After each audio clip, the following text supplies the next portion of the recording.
do about 2 minutes.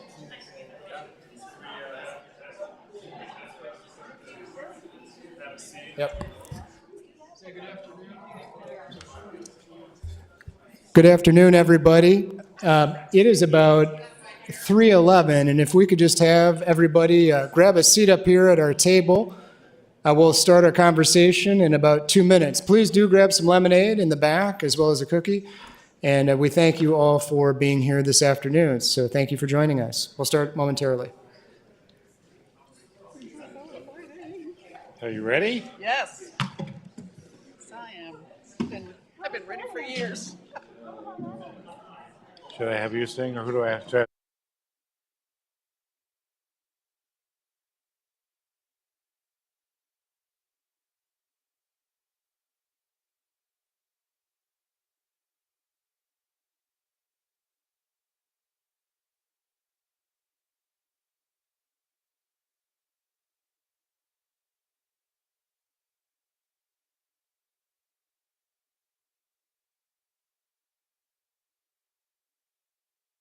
Oh, we got a teleprompter.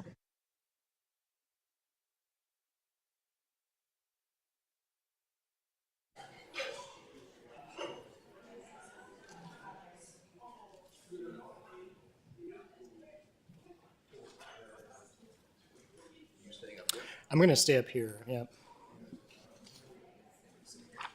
Nope.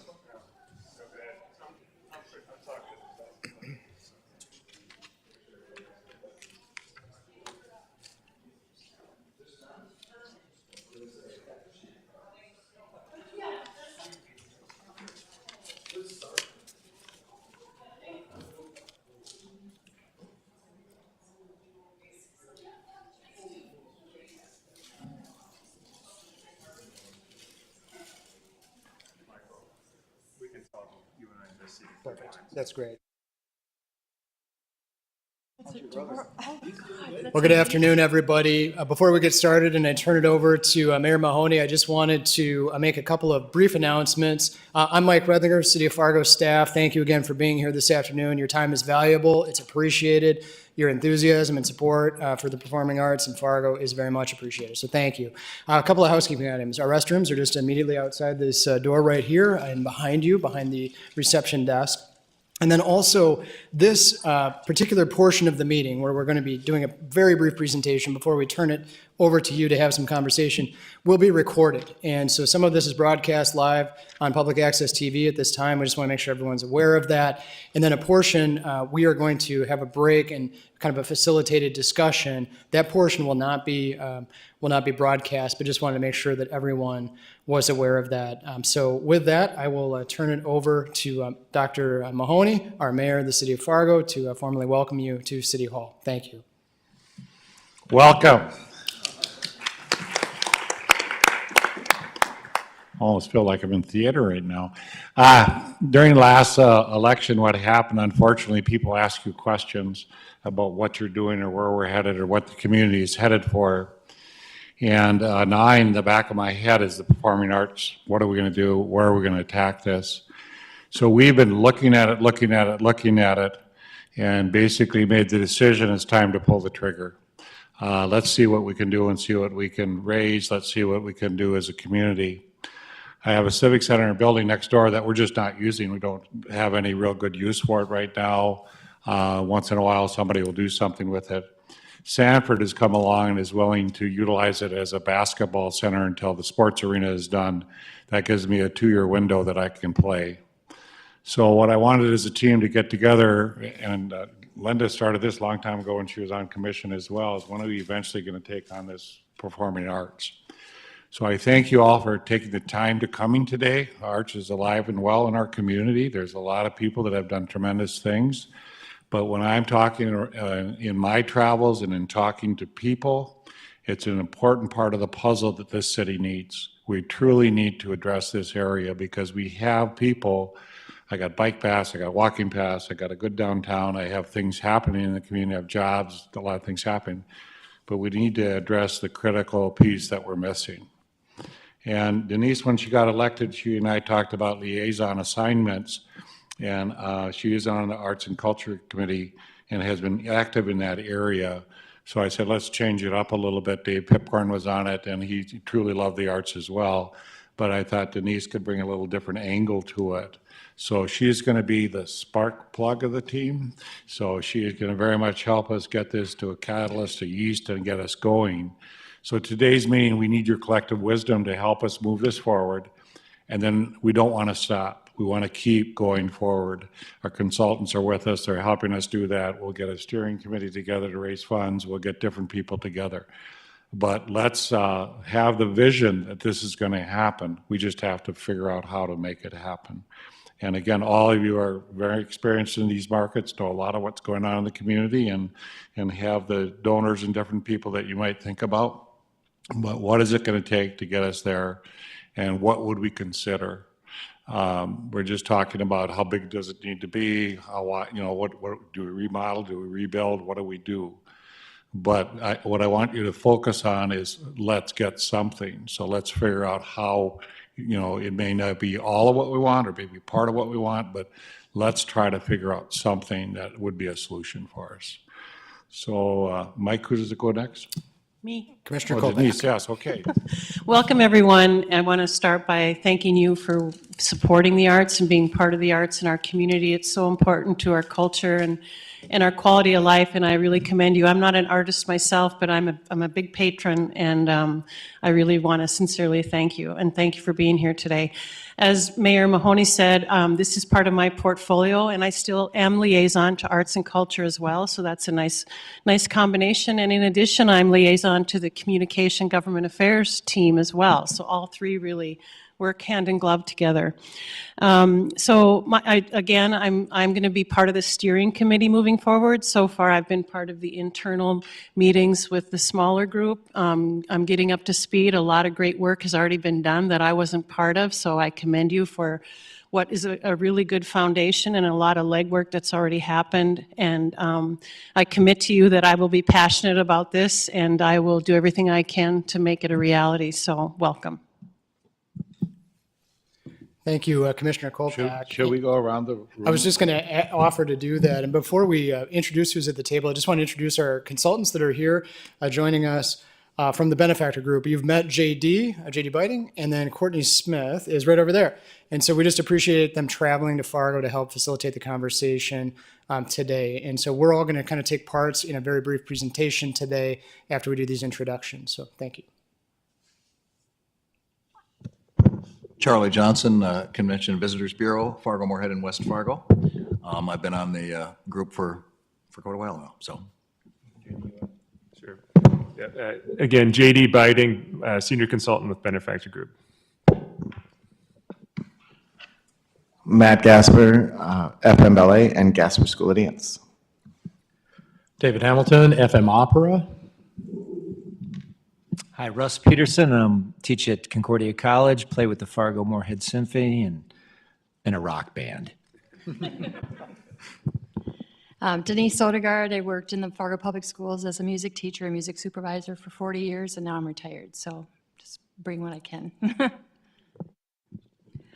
Jane Lindy Capistran. I conduct the Fargo Moorhead Area Youth Symphony and also am a member and associate conductor of the Fargo Moorhead Symphony.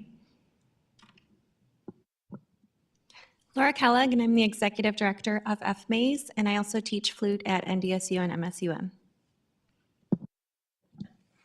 My name is Matt Winarski, and I work at Concordia College and NDSU in the music department.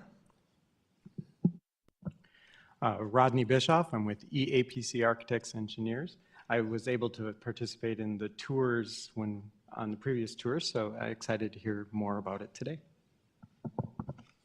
I'm Tim Johnson. I'm with the Kicks Band of Fargo Moorhead.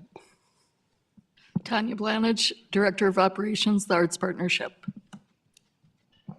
Linda Henricks. I'm not real sure what I'm doing here, but I do nonprofit accounting and have several clients in the room right now, so I guess that's why I'm here. I'm John Cox. I'm on the symphony board. I'm here to learn and for the cookies. Joe Calander. I'm also on the symphony board and a big supporter of the arts, so I'm here to learn also. I'm Margie Bailey, and I'd really like to have a booster seat, but other than that, I'm good. I'm on the FM Symphony Board right now, and I care enormously about downtown and the cultural capacities of the community. Dave Anderson, I'm a member of the Symphony Board, and like Margie, I care a lot about downtown. So, I'm Courtney Smith. I'm Senior Project Manager with Benefactor Group. Carrie Winterstein. I'm Executive Director of Theater B. I'm Judy Lewis. I'm the Executive Director at FMCT. I'm Christy Reich. I'm the Office Administrator and Instructor at Red River Dance. I am Caitlin Cloran, and I'm the Executive Director for Red River Dance. Linda Boyd, Interim Executive Director of the Fargo Moorhead Symphony, and longtime member of this working group, and thrilled to be here.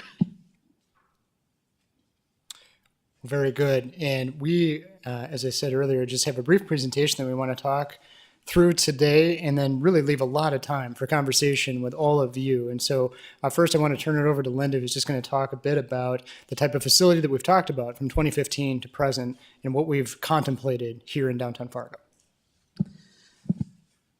Thank you, Michael. Those of you who have long memories know that we have taken several runs at this, and those of us who represent arts organizations have been interviewed and have given our feedback over the years.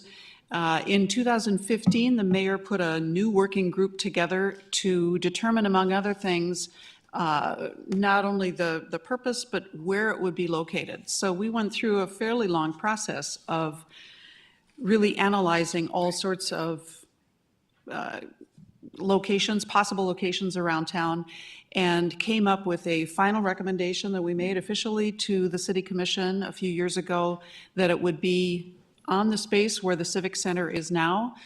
And while, you know, it's a little early to talk about how would it be built, I think we did learn when we were building the libraries that it doesn't always work to keep the shell and try to shoehorn the new thing into it. So that will be one of the things we're talking about. But as you can see on the screen, the first words on that screen are purpose-built.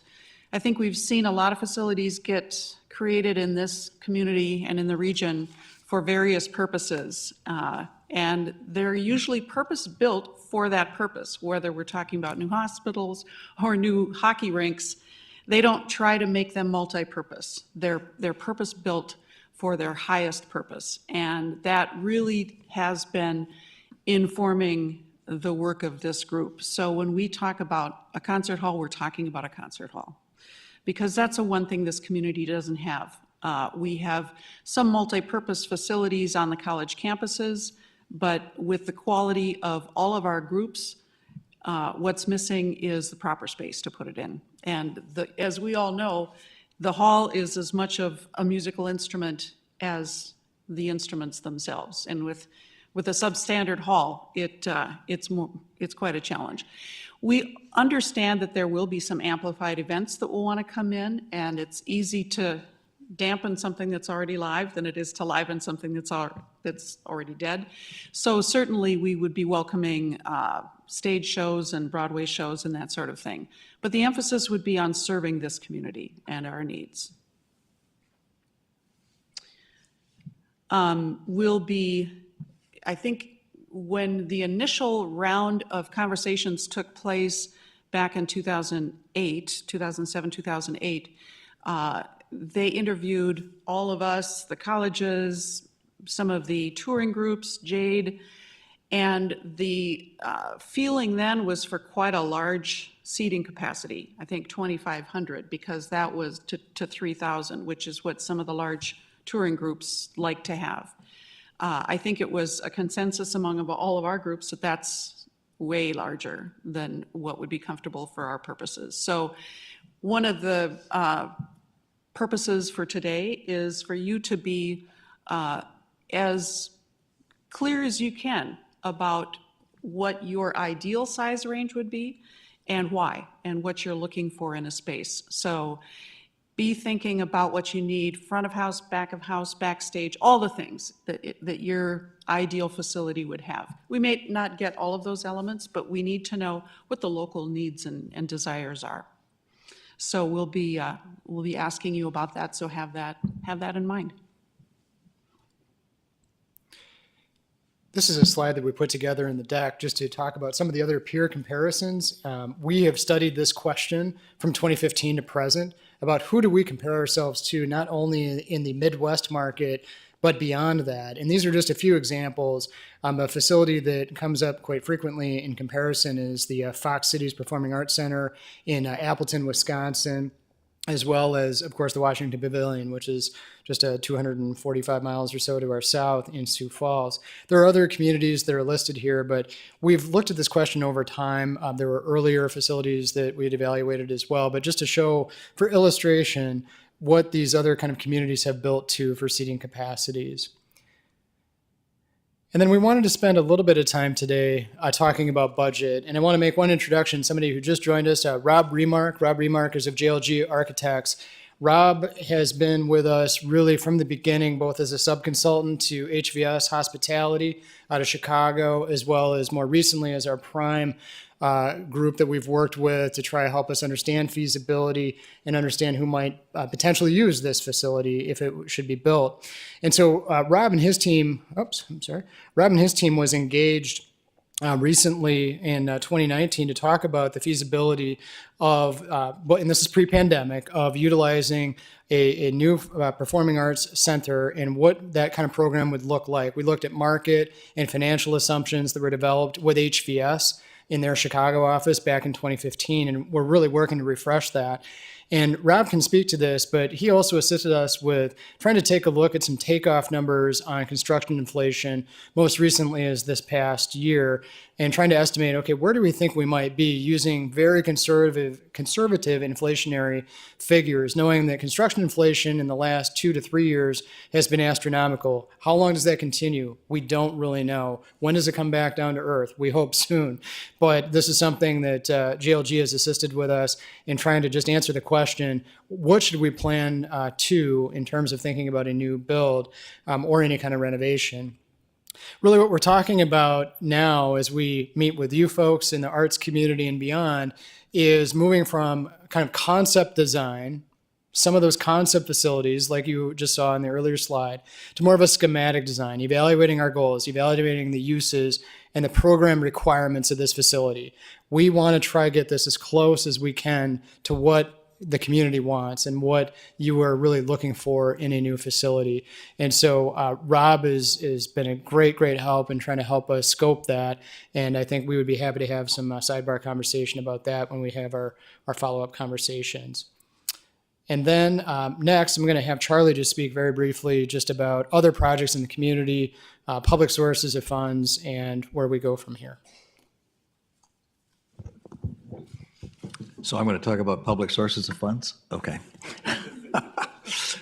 Well, you have to kind of put this in context, and I hope nobody minds. I'm going to mention there are a number of different things going on here, all of which we support at the Convention and Visitors Bureau, and all of which I think can happen if people want them to happen within a decent time frame around each other. I mean, nothing will happen. They won't all happen simultaneously, but all things can happen, and I'm including this Performing Arts Center in that. So we all know the Fargo Dome needs renovations. They have a plan for renovations. They've been sitting on it for a while through the pandemic. They're about ready to bring something to the City Commission. Their plan includes an option for meeting space, which we dearly need in this community. There's also another proposal coming forward for meeting space in a different part of town that would be funded differently. So the things we've been talking about for funding sources up until that newer presentation came out was additional pennies on the lodging tax, up to 4 cents on the lodging tax. 1 penny of lodging tax in the community right now raises outside the pandemic year, and it has come back. In fact, we're actually growing, so that's good news. So 1 penny of lodging tax raises about $800,000 a year now, and it will grow. So let's say $750 to be safe. So if you put 4 cents on the lodging tax, then you're raising $3 million a year. Kent Costin told me years ago that you could bond, maybe $40 million against that, probably, something like that. I think that's still kind of true. And then also one thing we've never had in this community, but the state of North Dakota allows for, is a food and beverage tax of up to 1%. Again, back when Kent Costin and I were talking about this, 1 cent on the lodging, or on the food and beverage tax would raise a little bit more than 4 cents on the lodging tax. It'd be like $3.5 million a year. You could bond at least $50 million against that. So those are the things we've been looking at. In addition, of course, for the Domes project, they have reserves, so they have like a $45 million reserve, of which they would spend something in the 30 to 32 range. They need to keep some money there, of course, for other things. So that helps contribute to their project. But as everybody says, and Rob has told us, costs have gone up. So it's been determined that if whatever public funding we come up with for the Performing Arts Center, it will have to be complemented by almost a 50% match of philanthropic, somewhere close to that anyway. And JD can talk more about this later, or Courtney, whoever wants to. Their initial feasibility study thought they could raise at least 30 million, so we're not that far off. But at some point, we're going to have to determine a public funding source to go with this. The mayor and Denise know that. Commissioner Kolpak know that. So probably before you actually start going out and raising a lot of money. So those are the options that can be done. And one more thing I would just mention to the mayor, and he's heard me say this before, key players in the food and beverage community have made it clear that they would much more likely support a food and beverage tax for something like this downtown than maybe for other things. So, we'll be seeking more opinions from them on that, but that's how it's going to go. Mayor, do you want to correct anything? But no, just the other item you think about is that we have a utility tax that we have 1 cent utility tax, pays street water, wastewater, and flood protection. And the concern on that goes away in 28, and in 28 or 24 or 26, we will take a vote on that. And it wouldn't increase your taxes, it would just renew that. So we know we're going to have at least one vote on sales tax. Now, some people would say, what if you do a 1/4 cent sales tax on performing arts or on the Fargo Dome, and we do the food and beverage for the performing arts, because it kind of meshes better, the eating and drinking for performing arts versus a sales tax. And Linda did that for the library. When we did the library here, we did a limited tax for a certain amount of time. So what if you do a 20-year 1/4 cent tax for the Fargo Dome, which dearly needs a facelift? And part of the Fargo Dome facelift is they go from 100 bathrooms to 200 bathrooms.